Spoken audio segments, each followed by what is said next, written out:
So thanks everybody for coming on. I do appreciate you doing that. My name is Anthony Marco. I'm the president of the Hamilton and District Labor Council. And you're jumping on the call here today due to the great organizing efforts of a lot of members of our executive, who you'll meet some of which as we go along today. The Labor Council here in Hamilton represents about 50,000 affiliate members who are unionized across the city. While we represent unionized members, we do try to represent all workers as much as we can, and try to make sure that we represent the working class in the city and reflect a lot of the needs that this city faces. Before we move on, I'd like to do a land acknowledgement. Long before today, as we gather here, there have been Indigenous peoples who have been the stewards of this place. In particular, we acknowledge the traditional territory of the Haudenosaunee and the Anishinaabeg. This territory is covered by the Upper Canada Treaties and directly adjacent to the Haldimand Treaty territory. We recognize and deeply appreciate their historic connection to this place. We also recognize the contributions of the Métis, Inuit, and other Indigenous peoples have made, both in shaping and strengthening this community in particular, and our province and our country as a whole. I would like to also mention that all of the events hosted by the Labor Council are harassment and bully-free. And if you at any point feel like you are being harassed or bullied during the meeting, or you would wish to report something after the meeting, then what I would suggest is get in touch with the person who's going to be our tech and tech moderator, which will be Aaron. Aaron, if you'd be willing to put your email in the chat right now, that would be great. And if you need to email Aaron or you want to message Aaron, you can certainly do that. Apparently the stream is live on my personal page right now as opposed to the Labor Council page, but that's fine. We can work that out later. Ultimately, it just means that everyone's going to see an upside down Ontario flag on my Facebook page. So that's not the worst thing in the world at this point anyway. If you wish to, by all means, get in touch with Aaron if you feel at any point you're being harassed, you're being bullied. If it's during the meeting, Aaron will have the hosting duties and will have the ability to mute people or remove people if they become a continual issue. Aaron's also going to be the tech support for most of the meeting, so he can mute and unmute you. If you have a problem unmuting yourself, please feel free to message him and he will be able to unmute you or help unmuting you anyway. We're going to try and keep the event to a tight 1 hour to 1 hour 15 minutes tonight. Those of you who've been on calls like this know that you can have Zoom fatigue when your calls go on for too long. And so we have a couple of great experts and activists with regards to this subject. We are live streaming to Facebook at this point. We are going to save this to our YouTube page, so you'll be able to come and check it out later if you have to leave for some reason. And I'll remind people who've come on late, only the people who are speaking will end up in the final video, so you don't have to worry about your picture, or your image, or your name appearing unless you speak during this. I would encourage people, if you're interested, to follow the Labor Council on Facebook, Twitter, or Instagram at Hamilton Labor, and you can see all of our upcoming events. There's an event that we're co-hosting this Thursday called Revolutionary Graphics of the IWW, which we're co-hosting with the Workers' Arts and Heritage Center. And if you're interested in that, you can register at WAHC.FYI/IWW Graphics. I'll put the link in the chat if you're interested in doing that. And also, if you're also interested, hdlc.ca/Labor Day 2020, if you're interested in participating in some of our Labor Day activities coming up in September. At this point, I would like to introduce you to our moderator, Rosa Zettler. She's an executive member of the Hamilton and District Labor Council and a delegate from the Teamsters. She's the co-chair of the Young Workers Work Group on the Labor Council and a dedicated activist for all workers around Hamilton. We're happy to have her moderating our event tonight and leading you through the next hour. So I'm happy at this point to pass you over to Rosa and turn over the reins and enjoy the next hour, learn, and by all means participate. So it's all yours, Rosa. Hi, everyone. So thanks for joining us. Today we're doing the webinar on Black Lives Matter, Defunding the Police and the Labor Movement. It's great to see that there's so many people that are interested in this topic, and we hope we can have a good discussion. The goal of the webinar is to find ways that our Labor Council and locals can support the movement to defund the police. We're not necessarily here to debate whether police should be defunded. We are here to debate what actions we can partake in. And hopefully by the end of this discussion, we will have some concrete actions and ideas that we can participate in and take back to our locals. As Anthony said, we are abiding by HDLC's anti-harassment policies, and anyone should reach out to Aaron Carr from UFCW if they are being disrespected or if anyone is being aggressive or abusive.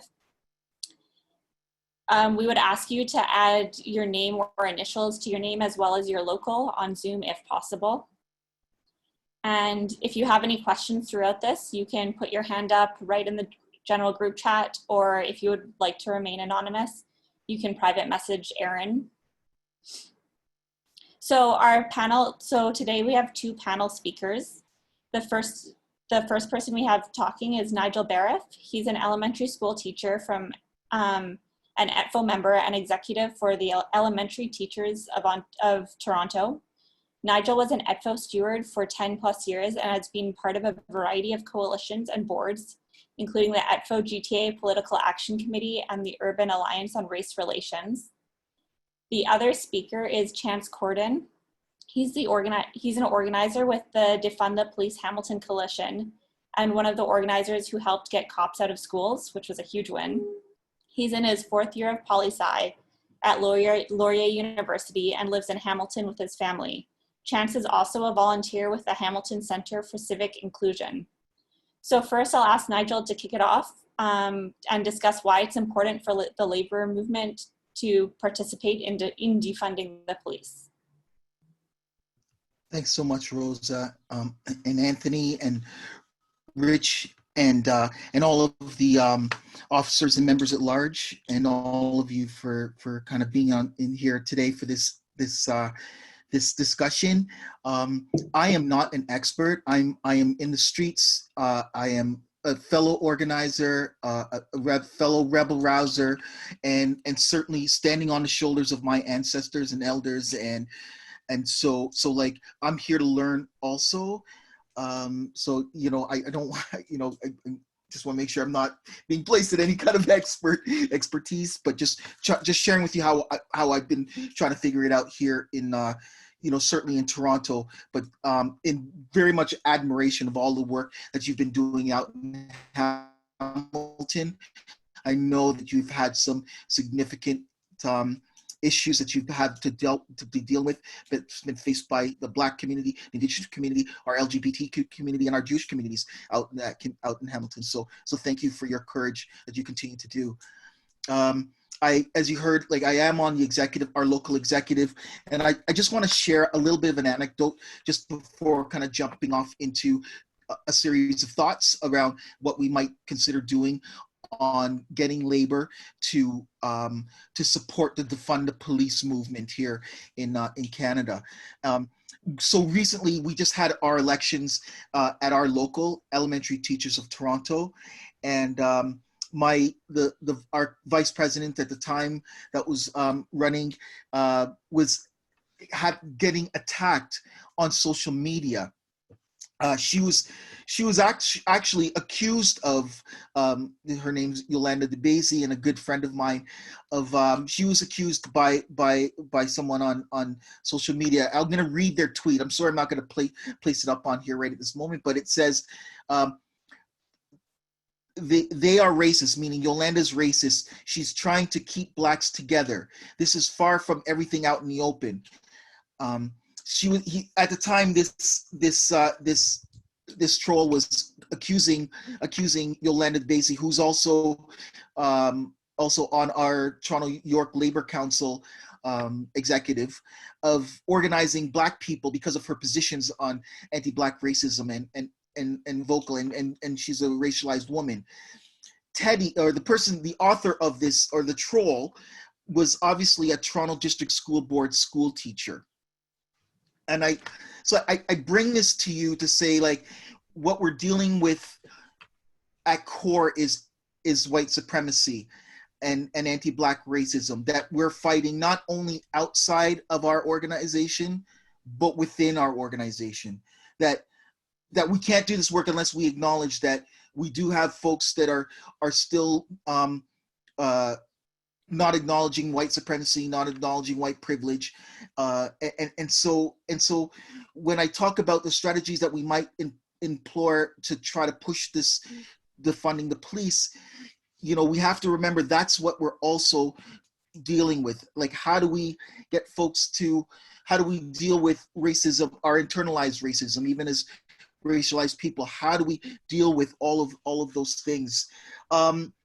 I think Ryan Hayes is on. Ryan Hayes is a fellow organizer in Toronto, and he's a researcher. And he just did an article just a couple of weeks ago that I wanted to draw on, because he was documenting what's happening in the within the labor sessions, where we have many police unions and associations that are still part of the labor movement, or the labor movement here in Canada. And so that's a starting place where I think we're going to all have to take a look at why it is that we have the police associations as part of the labor movement. Now, I know there's going to be some people are going to jump at me and say, "Hey, but Nigel, aren't they workers?" And I think that that's the question that Ryan springs up in his article, because he says, police are not workers, and I think that's an important point to just unpack for a moment, because what was the original purpose of policing? And I have the feeling, I'm hoping Chance will unpack that even further with his presentation. But I just want to, police, in my opinion, that I'm positing here, are not workers. Police have been always used to protect the rich and their property. It started in Europe. And then police were used in the United States to round up escaped slaves or folks that were enslaved and got their freedom. They would go up to the northern states and bring them back. Here in Canada, the original purpose of the Royal Canadian Mounted Police was to keep Indigenous people on tracts of land, or keep them in small places, so that way we could take their land would be taken away.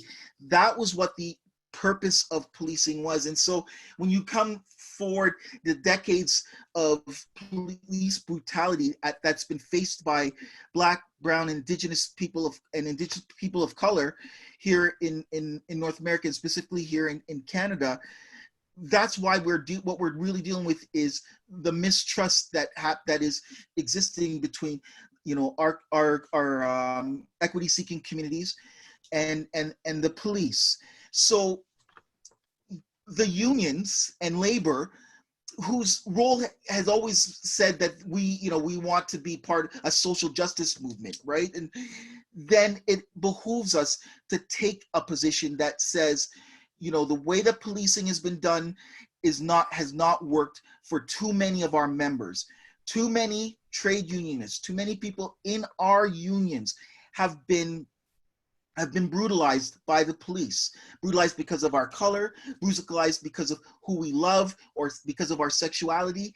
And so it's that purpose why I think it's important for us to now look internally. How can we push this forward, right? And again, I just had another conversation today with a staff at one of the largest unions in the country. So I'll let you read between the lines.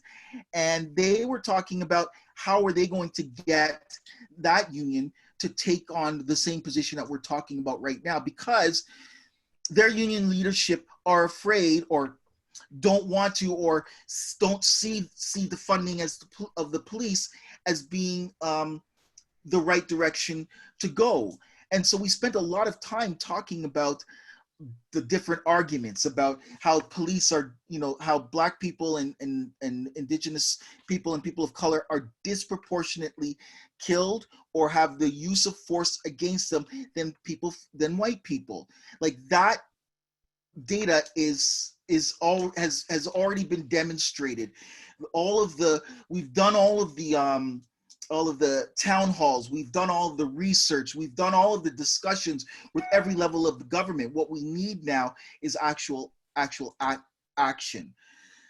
So, I mean, specifically, all of us, come from our own locals and our own unions. And I think one of the things that we want to look at if we're going to try to make this happen, is that we're going to have to do some recruiting within our organizations. So I know that many of us on different subjects, we try to find, for instance, an executive that we know is well respected in the organization and understands the importance of defunding this. And I think that that's going to be one of the important pieces. Like, we have to have at least one executive who's well respected, that's willing to champion this.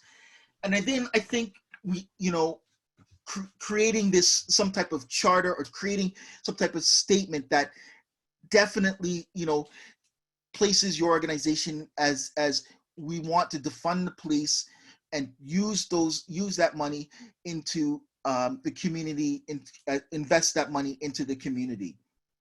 And this work can only be done by people, workers of colors. We that's where we need our white allies and allies from other communities working together. It can't just be left up to us. And I think once you've got your leader, once you've kind of developed a draft of what could be a statement or guiding principles around the defunding the police, I think we have to try to create internal working teams. Like, a lot of organizing draws on Jane McAlevey, structure tests. We have to create internal organizing teams. Even perhaps drawing on, many unions have a human rights or equity committee to help reach out more broadly to the membership. I think then you have to take this charter or this endorsement of this demand to support the funding the police statement to the general membership, and through that deciding what's going to be the kind of the best resources or materials, whether the initial statement with Q&A attached to this, and the Q&A can break down exactly what defund the police means, which it means that we want to take money from the police and invest it in our communities. Calling the police for mental health, people who are in mental health crisis is fatal to many people from the Black community. You look no further than just a few weeks ago with what happened to Regis Korchinski-Paquette, where you had a number of police officers that were in her apartment, and somehow she falls over the balcony to her death. Or Ijaz Chowdhury in Peel, where his family calls the police for because he was having a schizophrenic crisis, and they needed help, and they called the police, and he ends up with 5 bullets in his back. Or you look at DeAndre Campbell up in Brampton, where he called the police for a wellness check on himself because he knew something was going on. So whenever Black people call the police, we end up, it seems, disproportionately dying. So we have to take this endorsement of the defund the police to our membership through the central, through some type of internal working team. And I think we also, it also needs to be included in stewards trainings. I mean, when we bring together our stewards across our organizations, this has to be an agenda item on the as part of the discussion around the principles of why we need to support it. And then I think we have to take time to recruit active members to take human right courses, offered within our union, and find opportunities to celebrate and honor the diversity of your membership is another part of the journey that we need to take on. And then the work needs to be done with our executives, and I think this is the part where we have to, there's self-reflection needs to happen, because folks don't get into leadership positions without the support of the membership, right? So if you want to get voted in, right, you need to have a large, a certain percentage of your membership that have confidence in you. And if we don't start holding our own leaders within our organizations to take principled positions like the Defund the Police, then it'll be very difficult for us to move this forward.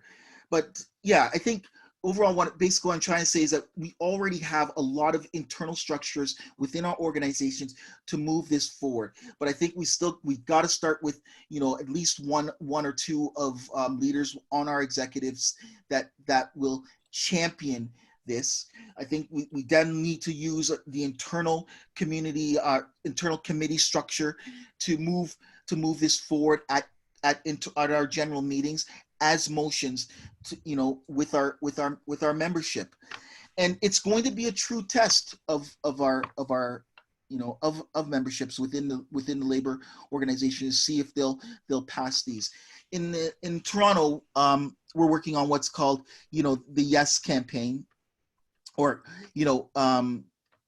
and where we are trying to support, or Yes It Matters campaign with the Toronto York Labor Council. And this is, we're asking all of the Labor Council affiliates to take on the process that I just shared with you just now. And but I think where my jumping off point of this, and why I shared the initial story about Yolanda, is that we are dealing with white supremacy, and the white supremacy is within our organization, and it's an opportunity for us. COVID and this COVID-19, this pandemic has really kind of shone a light. It's been like an X-ray on the exoskeleton of our society, and you see quite clearly the folks that are managing and they're doing okay, and you see quite clearly the folks who aren't, and who are struggling, and who's this going to be worse on. And so I think the question is to ask ourselves, what kind of world do we want when we finally defeat this virus? Like, are we going to, we can't, and this is an opinion, I know, in my opinion, we can't go back to where we were before the pandemic started. We've got to move on to a better place. And part of it will start with dealing with, addressing these issues of police brutality against Black, Indigenous, and people of color in Canada, and the disproportionate deaths and use of force against them. That's what this is about. And we, all of us, are members of unions together, and that's why it behooves us to take on this very critical critical matter. So I'm going to pause there because I'm totally looking forward to hearing Chance. I'm really looking forward to hearing the discussions because, as I said, I think we're co-creating our strategies together. So thank you very much. Thank you so much for that, Nigel. You made a lot of really great points. And it's so important to start thinking about white supremacy also within our structures. Anyways, Chance, if you want to take it away and talk about some organizing happening in Hamilton and how we can support it, that'd be great. Yeah, for sure. I also just wanted to preface the same way that Nigel did, that I too am in no way an expert by any means. I'm also just, an activist, and I'm here to learn also in a two-way street. So, and thank you, Rosa, thank you, Anthony, and thank you, Rich and Nigel, for having me. So basically, yeah, I'm part of a coalition called HWDSB Kids Need Help. And recently we were able to get police to get kicked out of schools. And that came from a lot of organizing, but it was a 4-year battle for us. So it was a lot longer than some people think. It wasn't just like in light of the George Floyd type of thing. And so when I spoke to a lot of the activists that I work with within the coalition, we all talked about the ways in which there's so many different methods in which, we can talk about today. And one of the most effective ones was definitely the importance of having a culture shift and making that culture shift within these labor unions. And the ways in which that actually helped a fight that was happening a long time before, but it was able to build that attraction and that momentum. And so also building off of what Nigel was saying, I really liked the way that he was explaining the ways in which we have to prioritize internal organizations and that type of analysis. and to understand and facilitate the conversations that not only BIPOC people, like, it needs to be more than that, and not just the BIPOC community championing that type of conversation, but it needs to be everywhere.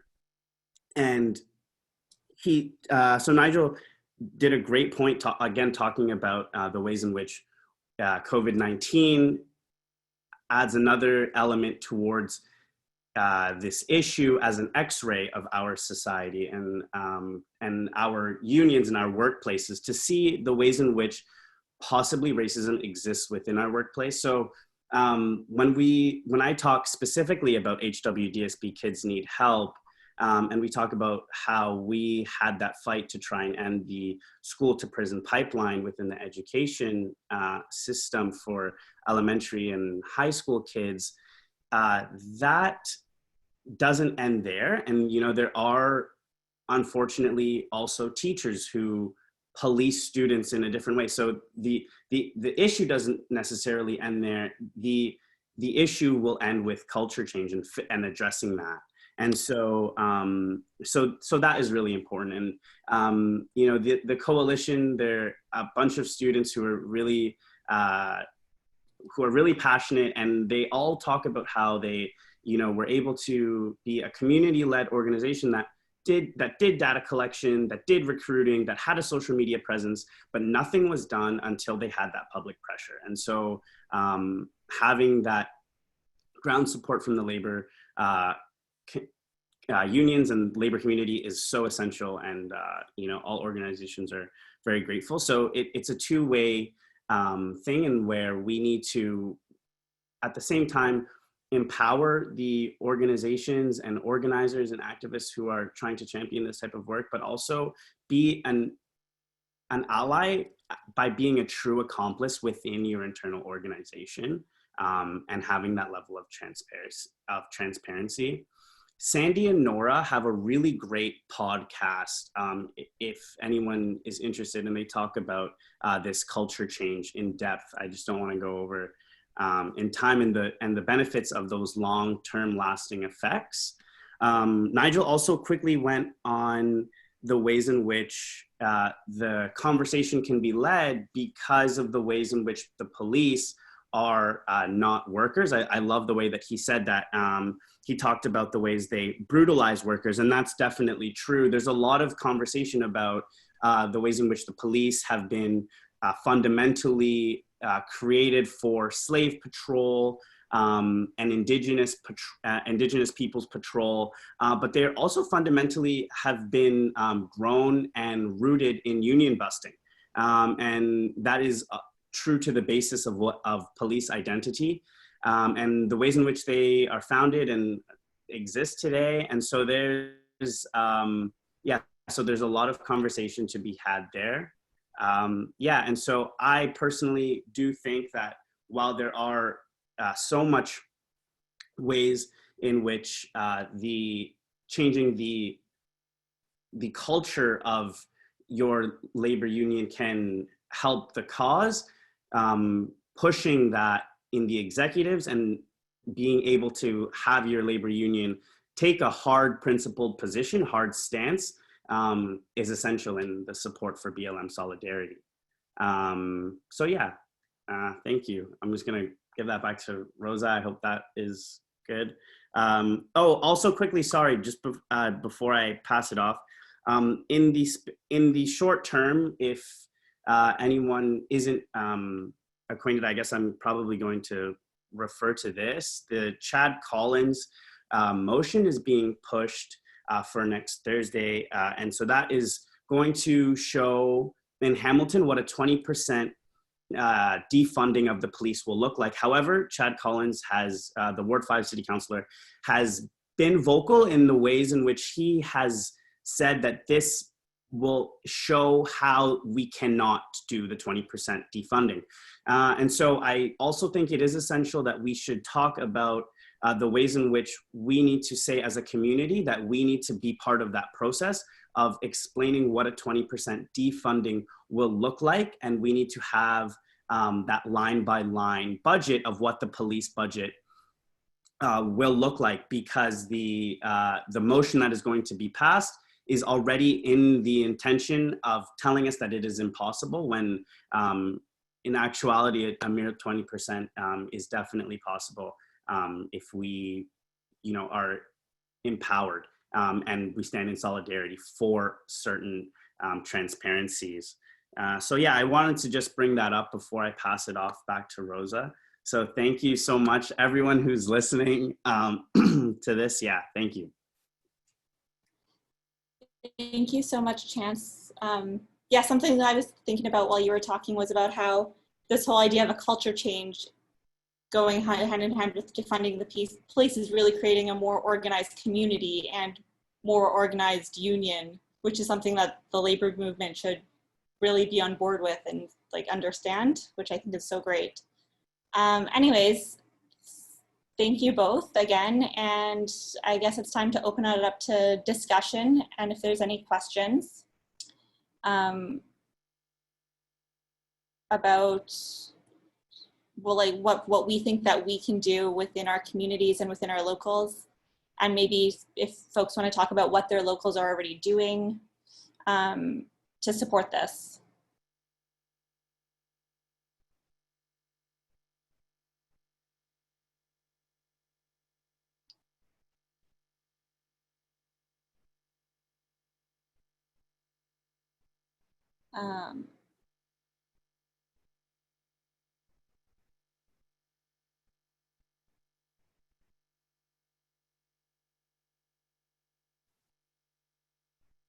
Jordan from CUPE wanted to say something.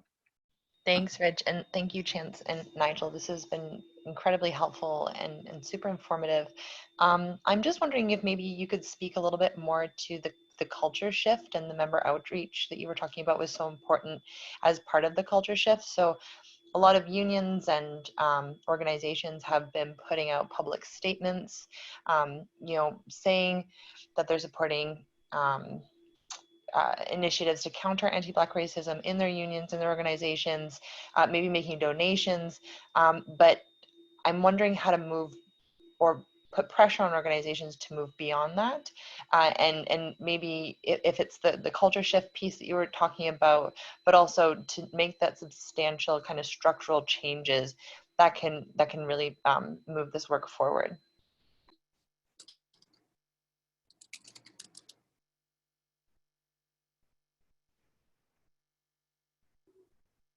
Nigel, do you want to answer that? I can answer that if not. Go ahead. No, go ahead, Chance. Yeah. Okay. Yeah. So great question. Thank you. Yeah. So yeah, just to speak more to the culture shift, what I was trying to say was, yeah, like that the connection of, it's great that the statement is definitely like the first step in creating that culture shift and creating that awareness, but it has to go farther than that, to the point where they talk about principled positions in regards to defunding the police, and they're active in empowering local organizations, local community organizers, and I would say like even organizing within themselves. Nigel talked again about if the empowerment, the further empowerment of equity councils. I think Nigel was talking about. I thought was really well. But yeah, the principled positions upon the policy within Hamilton would be a great way of starting that conversation of the culture shift, because it not only needs to just be within specific policy. I would say it also has to go into the voting that happens later on within further elections. So it needs to be what I think Nigel was trying to say, or what I was trying to say, was that while those statements are correct, it needs to be truthful within the members of the union when it comes to the conversations that you have amongst your colleagues within the union, and addressing the ways in which racism exists there. So it's I would say like pretty case by case in regards to the person, but that's also a big benefit, is just directly addressing the ways in which racism, you can see it within your union, whether that just be your social circles. And so even that, like even just those changes are well to the BLM solidarity, and that type of movement and efforts for that is, even just addressing your social circles. But you need to also address the executives to have statements and, to be able to sign onto petitions, or be able to speak on behalf of the labor union, to have a principled position against defunding the police and their specific connections with the police, the ways in which maybe you cooperate with the police as a labor union. Yeah, can I pass this on to Nigel? I don't know. I don't know about that. I think you did a great. I personally liked where you were at with it, Chance. Just, the only thing I could build onto it, and drawing on Sadeh, a fellow ETFO member who's on this call, made a comment in the chat about how do we convince our own members about supporting Defund the Police, and I don't want to make it seem like the Black community is not monolithic, right? Like all communities, you have folks that are conservative, and you have folks that are anarchists, and you have everything in between, right? I mean, in my own family, my dad, God bless him, he's a retired he's a retired trade unionist. He was a carpenter for his whole life, and when I talk to him about Defund the Police, he's like, Nigel, what are you talking about? Who am I gonna call if somebody tried breaking into my house, right? Like, so I think that there's education piece that we have to do as activists, right? We do have to take the time to explain to our colleagues that Defund the Police means that we're taking resources and using them in a better way for people, right? Because the current system is, and again, what is the specific problem? The disproportionate use of lethal force against Black, Indigenous, and people of color in Canada. That data no one argues with because it's clear, right? The RCMP doesn't argue with it. No one argues with it. The only thing that the police say is that, well, we're not social workers. And I'm like, okay, that's a good place to start. That's why we should hire social workers or a rapid response team instead. So I think, we do have to take the time to explain, what it means in our committees. And I think there's lots of great resources. Black Lives Matter has a Defund the Police website that has amazing kind of just talking points that you can use on a daily basis. But again, it's also dealing with anti-Black racism and anti-Indigenous racism and white supremacy, right? And that is something that is difficult, that has, it's centuries long. How are we going to dismantle it in just a few months? Well, we probably aren't, but that's what the work is that we all got to do as activists. So that culture change takes a while, right? I mean, this is a very crude example, but you remember there was a time when people smoked everywhere, right? You smoked in bars, you smoked on the plane. Like you could go anywhere and you couldn't be without having smoke. And then finally, one day, all of a sudden we passed laws, and now it's poo-pooed upon. Like no one, you would let anybody smoke lights up inside someplace. Everybody turns and looks at them, including smokers. So I feel like that's the kind of journey that we have to picture this on, that we have to move forward together with. Yes. Great.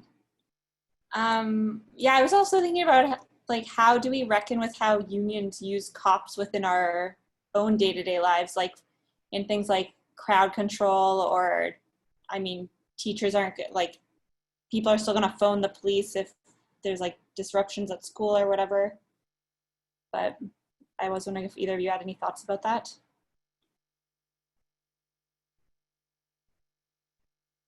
So recently, one of the things that our coalition was working on was the alternatives to the police in schools. So like directly with what you're talking about.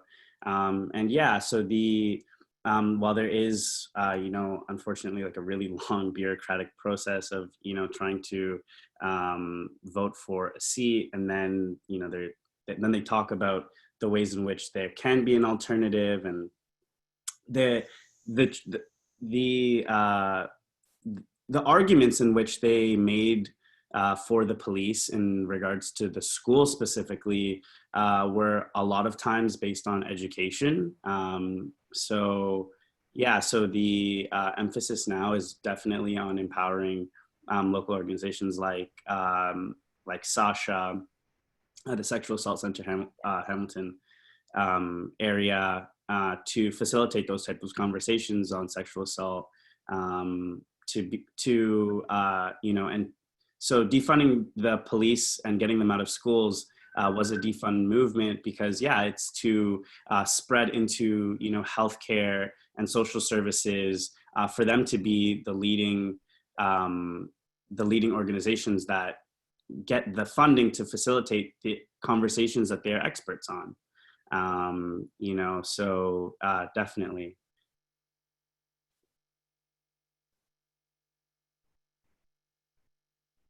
Great.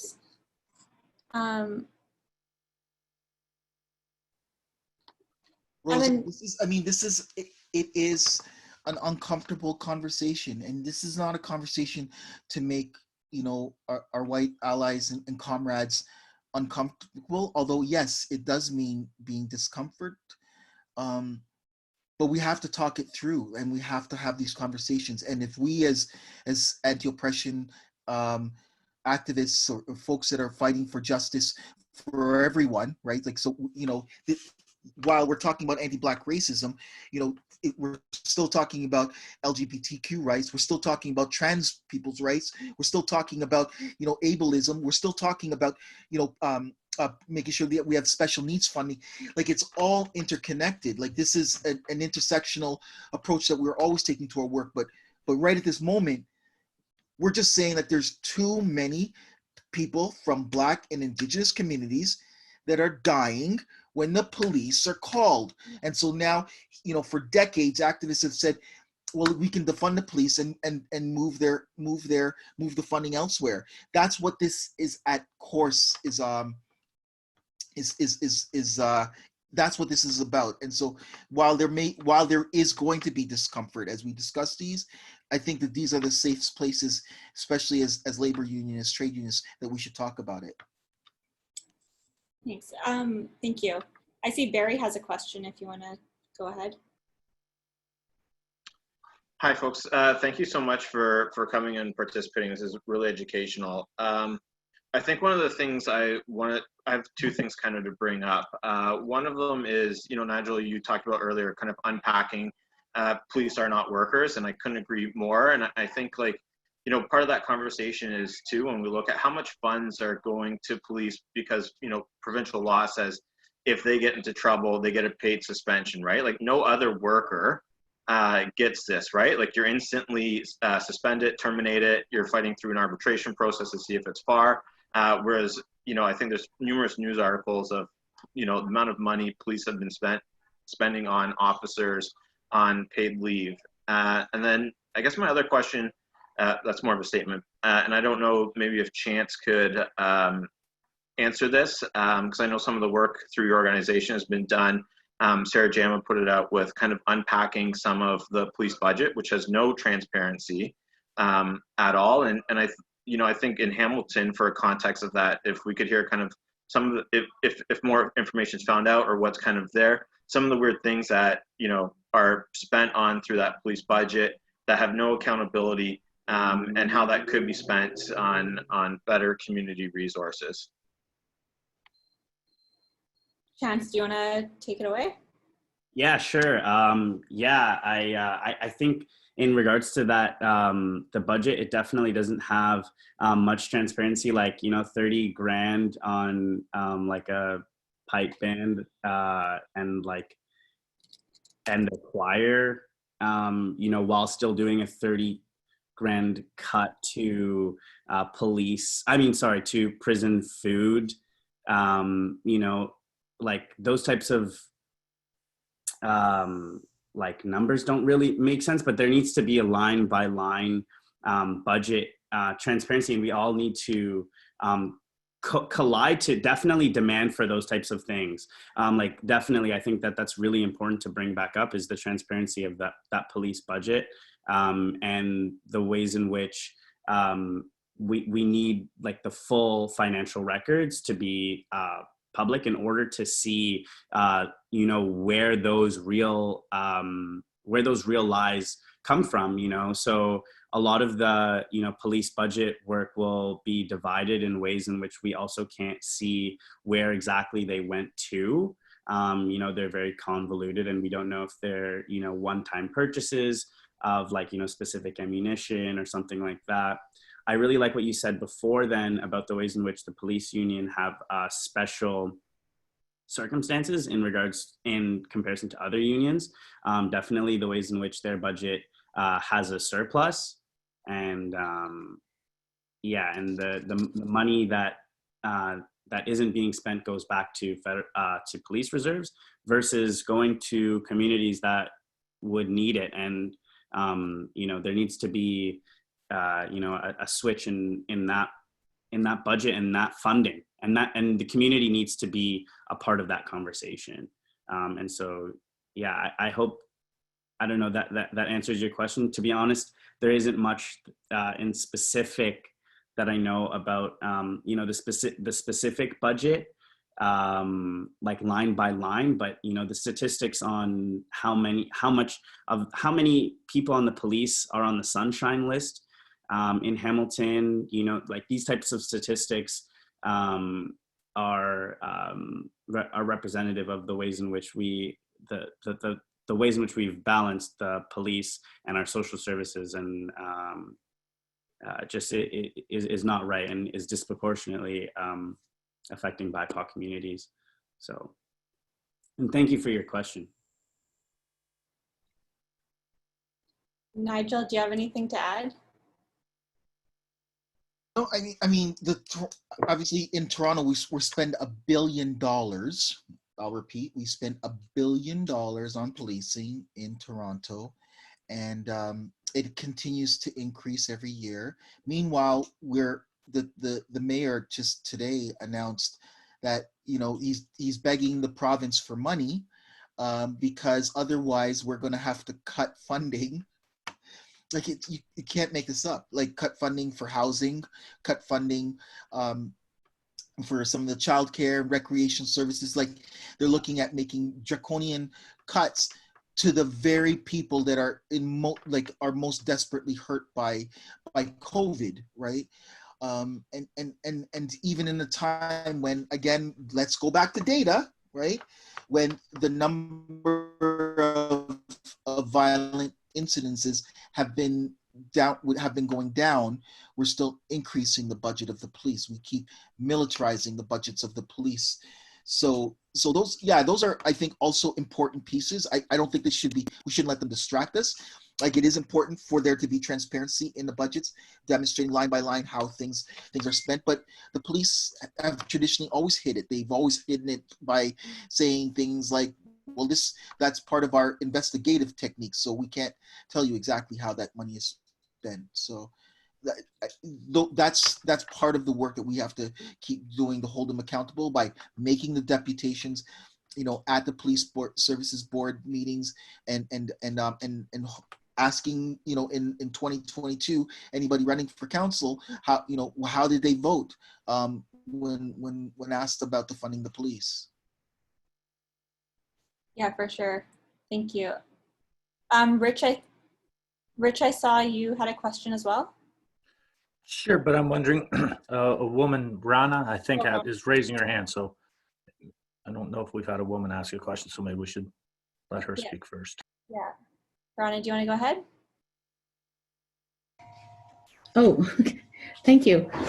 First of all, thank you so much for putting this on, and to Nigel and Chance for giving your time and sharing your experiences and wisdom. I actually am joining from Nova Scotia because we also have a movement going here of Defund the Police, and I was hoping to learn something new. And I noticed it is the same type of conversations that are taking place here as well. My questioning was, how can we start creating this movement so it's from coast to coast to coast, so that we can connect all the dots and become stronger in numbers? Because right now I feel like we're working in silos and just within our own groups and areas, whereas this is really a much larger problem. And you guys have mentioned about voting and government. That's the status quo, and they're going to try to maintain the status quo. It just seems to be good people get voted in, but nothing gets changed. So there really needs to be an overhaul of the system. So, and I know you guys can't solve this problem and answer the question, but I'm hoping for some insight that I can take back. And you guys being, an organization of unions, you're huge. You're huge. You have so much power and impact. But is there any way everyone can just come together and support the other causes as well? Because you mentioned housing, you mentioned poverty, the mental health care system. We have all of that in spades in Nova Scotia. It's one of the poorest provinces. And we could use your strength in numbers, because it's like you choose a spot, you put all your power there, bring the changes you need, and then move on to the next. And I think that's what's needed. And I'm very worried. It's not like these things haven't taken place before, that things will start petering out, because they're going to throw bones at you to calm you down, to do this, to do that. But when are the real solid changes actually going to take place? Because they haven't really to this day. So I had put 2 questions forward about how to build a coalition that's from coast to coast to coast. And I noticed you're talking about defunding the police, but they're also being militarized with their training and everything. So that's another portion that has to be addressed, that their training is becoming very harmful to the community. And it's very militarized. That has to be addressed. And then that takes it into military. Can we get some of the funding that's put it into the military into the housing, the poverty, the health, the mental health issues, and so much more, to improve the lives of all Canadians? Thank you. Thank you for that. Nigel, do you maybe want to start it? Or Chance?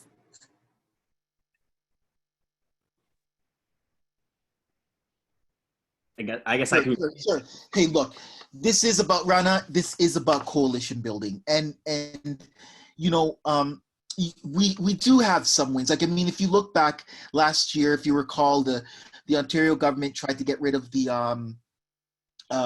sex ed. Remember the whole sex ed and then you had parents, you had students, you had teachers, all came together and said, hell no, we want it to remain in the 21st century. And I mean, the history of labor councils, the history of unions, going back to the suffragettes, it has always been about building these coalitions. I think we can't ignore what's happened. I'm not trying to get into if we have to acknowledge that the current economic model continues to put too many of us under this pressure, right? So, if we're not going to be willing to call out capitalism, if we're not going to be willing to deal with people not getting paid a decent wage, and as you pointed rightfully, Rana, having a affordable place to live, having decent food, and especially the educational outcomes for all of our children that are equal. Like, that's why all of us environmentalists, we do have to intersect all of our struggles together. But that's the hard work too, because folks will say, well, then how does a Black trans woman continue to have their concerns raised when the environmental movement is so white and so powerful and seems to overtake all the space in there? It is. I just think it's a part of our struggle that we're going to continue to move forward with, Rana. But taking what I think is an intersectional approach to our work, showing up, right? So we've got to show up for you, Rana. Labor has to show up for you, and we have, and labor has to realize that community is. We have to be there for community. Community will be there for us if we're there for them. So if I may, is there a core leadership team that brings everyone together, like through the unions that's across Canada, so that we can reach out to that leadership when we're looking for support, or to offer support, saying, what can we do? And I'm bringing, say, I'm an immigrant as well, so my connections are very, wide in that sense. I'm in various community, being a minority in my faith and an immigrant.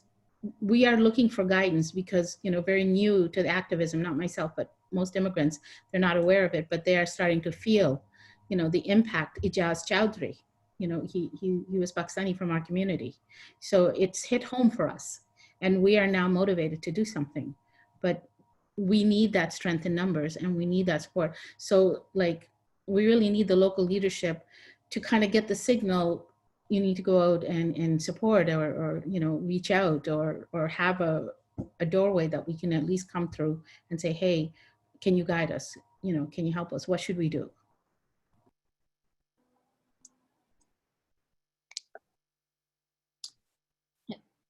Someone in the comments mentioned that the Canadian Labour Congress is the body of the Labour in Canada. I don't believe they have taken a stance on defunding the police. I know the Ontario Federation of Labour has. I don't know if anyone else has other. Oh, the CLC has. But I don't know if anyone else other things to add for that. No, I just wanted to say I don't know much about the body of the ways in which the labor in Canada is organized in regards to one set of works, but in regards to the organizing community, I think what's important is like what Nigel said, is the empowerment in numbers, from coast to coast. Like, Rana, you asked how do we make this coalition go from coast to coast to coast? And truthfully, we're in an unprecedented time, and a revolution like that is, that we talk about, is unprecedented in itself as well. And so, it is a learning process. And so I think that's, I do understand, like, with the status quo, I completely understand what you're saying there, how it needs to be a further conversation. So yeah, I think it definitely comes from, small organizations being able to cooperate across the country directly, and the possibilities of that with, social media and that type of having those types of numbers of support physically, whether that be, signing a petition or within like a socially distanced protest, having those numbers and having the awareness, across the country. So facilitating those conversations freely and openly, I think, yeah. So I really like what Nigel was saying about the empowerment of numbers and that type of strategy to be the catalyst for some type of coast to coast to coast support, because that is unprecedented, and but we are in unprecedented times. Great, thanks. I think we'll take one last question from Rich. And also I noticed in the chat, Barry pointed out that Chance, you mentioned to build up for next Thursday. So if you can think of anything the labor community can do to assist in that political fight, also let us know before the end of this. But anyways, Rich, do you want to go ahead? Sure. Thanks everybody for both Nigel, Chance, Rosa, and of course everybody else that's on the call. I think this is what a crazy, to think we went into COVID and it just sort of felt like everything was frozen. And now we have a massive questioning of the police everywhere. And I just think it's quite stunning, and a real moment that, at least some of us at the Labor Council here felt we couldn't lose sight of. We needed to do a little bit more than just getting some nice motions passed and, saying, okay, we support the cops out of schools, or we support Black Lives Matter. What more can we do? And that's part of the reason I think we wanted to try to have this forum, was to educate ourselves a little bit more, but also to begin to develop the network. Rana, I think it's wonderful you're talking about a national network. But I think even here in Hamilton, we have to develop a network of people, particularly, you know, mine perhaps too narrow of focuses inside the labor movement, that want to win motions at our locals to show that people in communities and other organizations, we support them, but also to try to organize inside our own workplaces to convince those who may not be with us yet, or may be frightened to take that step, or just don't know enough to get on board. How do we go about doing that? How do we sort of dig deeper inside of our own organizations to pull people on board? And I think that, you know, that means we have to look at a lot of different things. Not everybody's going to be in a position to go into their union and say, I want to pass a motion on defund. It may be going in and saying, I think I can get a motion from our local demanding that there be transparency in the budget, that the budget process for the police in Hamilton be identical to the budget process for everything else. It's got to be out in the open for everybody to see. It may not be the same as defunding, but it begins to pull people into questioning what the police are about, and I think starts to show them more and more about the problems with the police. So I think that's one of the things we wanted, you know, some of us wanted to try to do. So, you know, I don't really have a question, so I should probably shut up, but I do want to just say, if anybody here is interested in trying to be a part of a network like that in Hamilton, of sort of assisting each other, maybe doing some workshops on how do we educate ourselves and educate our membership and our coworkers on these issues and get them on board, we can, you know, you can message the Labor Council and we'll put you into that. You could send Aaron, who posted his email there earlier as the harassment officer, you could send your email to him, and we'll get in touch with you and try to move on from here. Because I just think we're in an unprecedented, as people have said, moment here where there's a lot of questioning about the police, not just their budget, but their role in society. And I think, Nigel, something you said about the way your father would respond to the, you know, saying defund the police. My mom would have had the exact same response. But if I said to her, well, what do you think the police are going to do when you call them after your house has been broken into? Her response would be probably come here, ask me a few questions and leave and do absolutely nothing. So I think there's a great contradiction that even in the people that aren't on board, we can start to tease out at this moment. So thanks everybody for coming in. I'll let the speakers wrap up. But if you're interested in trying to pursue this discussion and figure out how inside our unions we can be better allies to struggle, but also how we can you know, sort of deepen the strength we have in our union to support these movements, please let us know, and we'll be able to move on. We'll be able to move forward from here. Thanks so much. So yeah, I just wanted to say to speak to two things that you mentioned in regards to what are the best ways in regards to help. I think that I haven't really said much, but the importance of having demands and clearly represented and written demands is huge. And a lot of the new organizing that's coming up, like what Rana was mentioning, you know, they're really effective in disrupting some type of public setting, or, you know, getting attraction, or, you know, starting conversation even. But if there is no connection in regards to having clear-cut demands, then it doesn't necessarily help in bringing out systemic and systematic change. So I think there's a lot of importance on having demand. So that's definitely one. And then to talk about next Thursday with Chad Collins, I can't necessarily say exactly what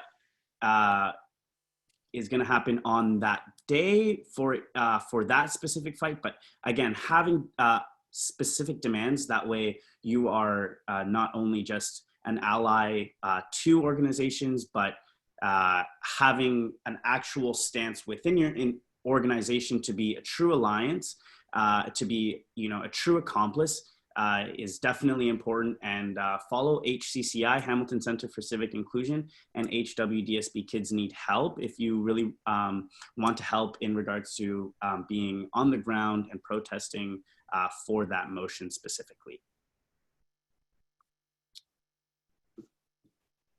So yeah, thank you. Thanks. And Nigel, I was just looking at the Yes It Matters document, and it's a really great tool that goes over very actionable items. But is there anything you wanted to say in closing, or? Yeah, and I just also included a link to a book that I'm using for my own professional development that I totally recommend for everyone. Like, doesn't matter where you're at in this equity racism continuum, whether you're at the beginning of your journey or you are like, you know, you've lived it, you know it. It's a great book to allow to have that discussion with your family, with your friends, with yourself. So I highly recommend it. I put the link inside the book, inside the chat room. Great, thank you so much. Well, hopefully we can continue these discussions and actions throughout the near future. And thank you everyone for coming, and thank you so much, Chance and Nigel. You were both great. Thank you. And yeah. Thank you, Hamilton, man. Keep doing the work. You guys are great. Don't, like, Toronto thinks they're the center of the universe. They're not. You guys are demonstrating real courage in Hamilton. So just thank you for everything you're doing, and we're gonna just keep fighting together. Thank you so much to everyone who's listening to this, and thank you, Nigel, so much. I've learned so much from you today, and thanks everyone for inviting me.